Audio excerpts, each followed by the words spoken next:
கர்த்தர் நாமத்துக்கு மகிமை உண்டாவதாக. ஜூன் மாதம் 7ஆம் தேதி கர்த்தர் நம்மை இம்மட்டமாக அழைத்ததற்கு நன்றியோடு அவரை நாம் ஆராதித்து துதித்து மகிழ்ந்து அவருடைய போஜனத்தில் பங்கு கொண்டு அவருடைய ஆசீர்வாதத்தை பெற்றுக்கொள்ள நாம் அனைவரும் இன்றைய நாளில் நாம் கூடி வந்திருக்கின்றோம். அப்படியாக நம் தேவைகள் ஒவ்வொன்றும் ஆண்டவருடைய பாதத்தில் சமர்ப்பிப்போம். இன்றைய நாளில் நான் உங்களுக்கு கொடுப்பது சங்கீதம் 1ஆம் அதிகாரம் 3ஆம் வசனம்.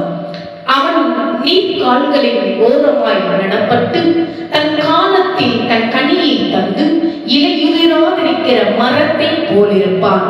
அவன் செய்வதெல்லாம் வாய்க்கும்.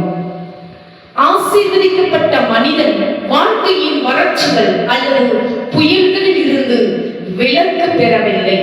அவனுடைய வேர்கள் கிறிஸ்துவுக்குள் ஆழமாக இருப்பதால் அவன் அவற்றை தாங்கி வாழ்கிறான். உங்கள் பலம் வெளிப்புற சூழ்நிலை சார்ந்தது. நீங்கள் படித்து பாருங்கள். உங்கள் பலம் வெளிப்புற சூழ்நிலைகளை சார்ந்தது அல்ல. எரேமியா 17ஆம் அதிகாரம் 7-8 வாசித்து பாருங்கள். கொலோசியர் 2ஆம் அதிகாரம் 7 வாசித்து பாருங்கள். மரம் அதன் காலத்தில் கனி தருகிறது என்பதை கவனியுங்கள்.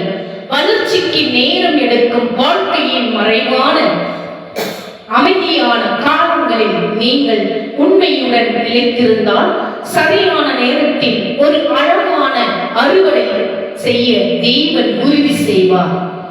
படித்து பாருங்கள்.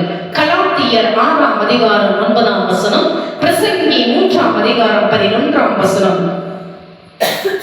நாம் ஜெபிப்போம். அன்புள்ள பரலோக பிதாவே,